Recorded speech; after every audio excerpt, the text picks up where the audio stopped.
presidente de los Estados Unidos, Donald Trump, intenta limitar los daños que provocó con su inusual actitud luego de lo que fue la cumbre de Helsinki con su par Vladimir Putin, donde, desautorizando a sus propios servicios de inteligencia, dijo que él no tenía las pruebas acerca de que efectivamente Rusia hubiera intervenido en lo que fueron las elecciones del 2016. Naturalmente, las actitudes de Donald Trump trajeron un vendaval de críticas en su propio país.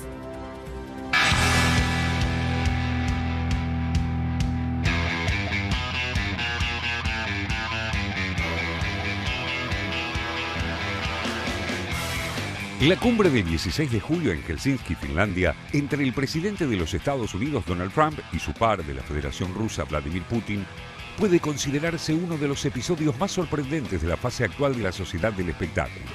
Allí, en la primera cumbre bilateral oficial entre ambos, Trump protagonizó una performance sin precedentes. Desautorizó ante una audiencia global a la comunidad de inteligencia estadounidense y a su propia administración, tomando partido por Putin frente a las acusaciones de que Moscú interfirió en las elecciones presidenciales de 2016 con el objetivo de lograr la derrota de la candidata demócrata Hillary Clinton. There was no collusion. I didn't know the president. There was nobody to collude with. Trump aceptó el descargo de Putin apenas 3 días después de que su gobierno imputara a 12 funcionarios de inteligencia rusos por esa supuesta injerencia, en base a la investigación que lleva adelante el fiscal especial Robert Mueller. President Putin was extremely strong and powerful in his denial today, and what he did is an incredible offer. He offered to have the people working on the case come and work with their investigators with respect to the 12 people. I think that's an incredible offer. Pero no fueron solo las palabras, sino también los gestos. Trump apareció dominado y subordinado a Putin, confiado y en total control de la situación, que escuchó complacido cómo el presidente de la mayor potencia mundial le daba la razón, admitiendo además abiertamente que propició su triunfo en esos comicios. Президент Трамп в очередной раз затронул тему так называемого российского вмешательства в избирательные процессы в Соединенных Штатах. Мне пришлось повторить то, что говорил уже неоднократно, в том числе и на личных встречах с президентом, что российское государство никогда не вмешивалось и не собирается вмешиваться в американские внутренние дела, в том числе выборные процессы. Trump tampoco recurrió a las líneas clásicas de la reciente retórica estadounidense con respecto a Moscú: criticar la incorporación de Crimea a la Federación Rusa, el apoyo a los rebeldes ucranianos o al presidente de Siria, Bashar al-Assad. Pero otro hecho inédito marcó esta cumbre. Trump y Putin se reunieron a solas, sin la presencia de asesores, durante 130 minutos sin que trascendiera una palabra de lo que ambos discutieron. En Estados Unidos se desató un huracán político y mediático. Figuras conservadoras como el ex representante Newt Gingrich calificaron lo ocurrido como el más serio error de la presidencia de Trump, pidiendo su corrección inmediata. El presidente de la Cámara Baja, el republicano Paul Ryan, afirmó que no hay dudas de que Rusia interfirió en las elecciones e intenta minar la democracia estadounidense.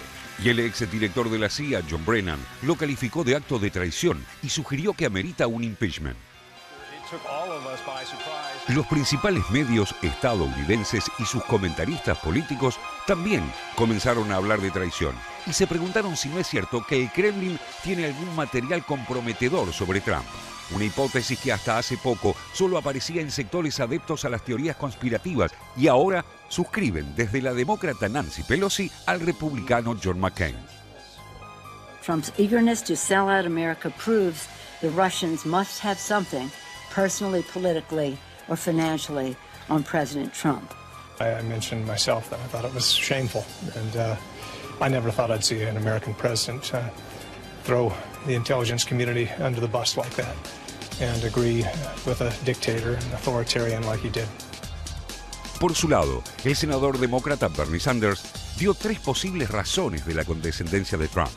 O el presidente no entiende realmente la naturaleza de los ciberataques rusos, o está siendo extorsionado por Moscú, o su coincidencia tiene que ver con una admiración por el estilo autoritario de Putin. Significativamente, una parte de la izquierda estadounidense cree que el ataque unánime de los medios, la comunidad de inteligencia y el establishment político se debe a que Trump pone en riesgo, con su acercamiento a Putin, los privilegios del denominado complejo industrial militar. Y la presión fue tal que al regresar a Washington, Trump debió desdecirse, afirmando que sí cree en las conclusiones de sus servicios de inteligencia y que Rusia, efectivamente, interfirió en las elecciones de 2016. Pero es tal la dimensión de la crisis que envuelve a Trump y la amenaza que se cierne sobre su administración, que el presidente estadounidense sigue modificando su discurso cada día que pasa. Ahora, sin ofrecer ninguna prueba, asegura que cree que Rusia va a interferir en las próximas elecciones de medio término que tendrán lugar en noviembre, esta vez para favorecer a los demócratas y perjudicarlo. Independientemente de Rusia, sus temores de cara a noviembre tienen asidero. Si los demócratas logran tomar el control de la Cámara de Representantes y del Senado, podrían paralizar sus cuestionadas políticas en todos los frentes e impulsar desde el Congreso investigaciones que, de confluir con las del fiscal Mueller, podrían abrir la puerta para un impeachment. ¿De qué hablaron esas 2 horas? Es la pregunta, Donald Trump y Vladimir Putin, cuando solo estuvieron con los intérpretes. En Estados Unidos hay un nombre, Marina Gross. Es el nombre de la intérprete justamente que llevó el gobierno de Estados Unidos para acompañar a Donald Trump. Y es la única persona, además de Donald Trump, que sabe efectivamente que se habló en esa reunión. Y seguramente no lo comentará, no lo dirá. Otra María Butina, resultó presa en Estados Unidos, detenida, mejor dicho, aunque ya viste el uniforme naranja. Esto es porque es rusa y se ha inmiscuido en la campaña de Donald Trump. Y esto forma parte de todas las investigaciones que se están haciendo por las elecciones de 2016, esas elecciones en las cuales aparentemente hubo injerencia rusa. La pregunta es, ¿hubo injerencia rusa para favorecer a Donald Trump o para perjudicar a Hillary Clinton? Bueno, todo se inclina para ese lado, para perjudicar a Hillary Clinton. ¿Por qué? Porque Hillary Clinton era secretaria de Estado de Barack Obama cuando en 2014 Rusia se apropia de la península de Crimea, esto es en Ucrania, y ella impulsa las sanciones, también alentada por el gobierno de Obama, por supuesto. Desde ahí, los rusos no quieren saber nada o no quisieron saber nada con Hillary Clinton. Todo esto se mezcla en una gira por Europa, en la cual primero queda mal con la OTAN, pidiéndole mayor presupuesto, que la OTAN pague más por el área de defensa de lo que paga ahora. Hoy paga cada país 2%, son 8 solamente de los 29 que llegan a ese 2%, le pidió Trump el 4%. Hizo quedar mal a Angela Merkel, porque dijo que dependía del gas ruso y que en cierto modo la economía alemana dependía del gas ruso. Luego quedó mal con Theresa May. ¿Sabes que yo estaba... El viernes que estuvo Donald Trump, yo estaba en Londres. Estabas en Londres y viste el baby Trump. El baby Trump. Sí. Bueno, allí a Theresa May había renunciado el canciller Boris Johnson y elogió a Boris Johnson en medio de una... Cuando se especulaba con que podía llegar a reemplazarla. Claro que sí. Bueno, renuncia uno de los suyos, un tipo muy cercano a Steve Bannon, es decir, a la ultraderecha norteamericana. Y luego la reunión con Vladimir Putin, en la cual no solo los republicanos, los demócratas se tomaron la cabeza todos en Washington diciendo esto es traición.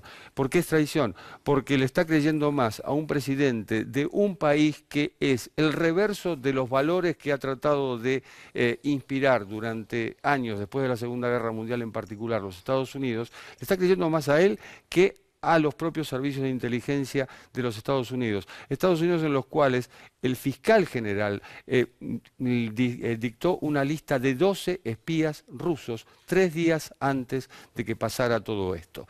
Es decir, esa alta traición evidentemente hizo que Donald Trump llegara a Washington, se desdijera, como suele hacer, embarró más las cosas y hoy mismo la Casa Blanca ha anunciado que está dispuesto a viajar a Moscú porque Vladimir Putin no aceptó, por cuestiones de agenda, dijeron, la invitación que tenía a Washington. Mientras tanto, los números parece que le cierran a Trump. Así es, y si sigue así la cosa, sería Buenos Aires la capital donde se van a ver en la cumbre del G20, siguiendo el razonamiento. Eso lo dijo Putin, pero aparentemente... Si vienen Trump los dos... Por lo menos la mano se tienen que dar. Están diciendo bueno, que de todos modos están queriendo que termine la investigación de la trama rusa para que se dé claro, el encuentro donde sea. Pero mientras así tanto también se anunció hoy, él anunció... Milagro económico lo llama él. 4.1% fue el crecimiento del trimestre que ha pasado, el segundo del año, y que ha sido bastante bueno. Y son números que van por otro canal a todo este Trump de los escándalos, de lo impredecible, de lo imprevisible, de la antidiplomacia y todo lo que se manifiesta sobre él y que efectivamente él materializa y da que hablar, pero los números son muy buenos. En los Estados Unidos los estímulos, la baja de impuestos ha generado un motor en la economía que lo favorece enormemente y no solo lo compensa con los escándalos, sino que puede hacerlo ganar al Partido Republicano en las elecciones en las legislativas de noviembre, y obviamente ya han aparecido carteles que dice Trump 2020, o sea, se especula con una reelección, que en los Estados Unidos es muy habitual cuando te va más o menos bien.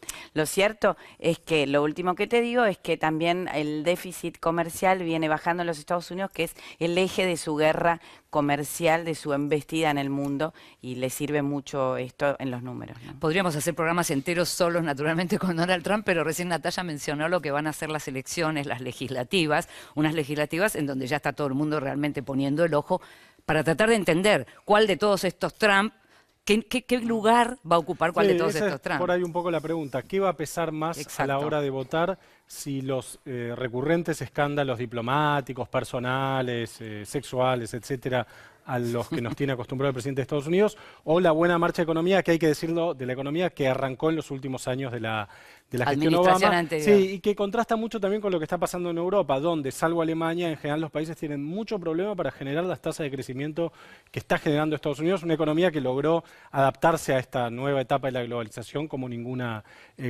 otra. ¿Qué va a pesar más? Son muy decisivas las elecciones de noviembre, porque no solo se renueva la totalidad, la mitad de la Cámara de Representantes y un tercio del Senado, sino que también se pone en juego la mayoría republicana, que es la que le ha permitido a Trump hacer pasar algunos de los proyectos y de las iniciativas, incluso con algunos problemas en algunos casos. Quiero decir, si pierde esta mayoría, es probable que tenga problemas para seguir manejando su agenda de acá al final de su mandato, y que también se pueda armar alguna comisión que en algún momento derive en el famoso impeachment, si es que alguna de estas acusaciones se comprueban. En el informe. Sí.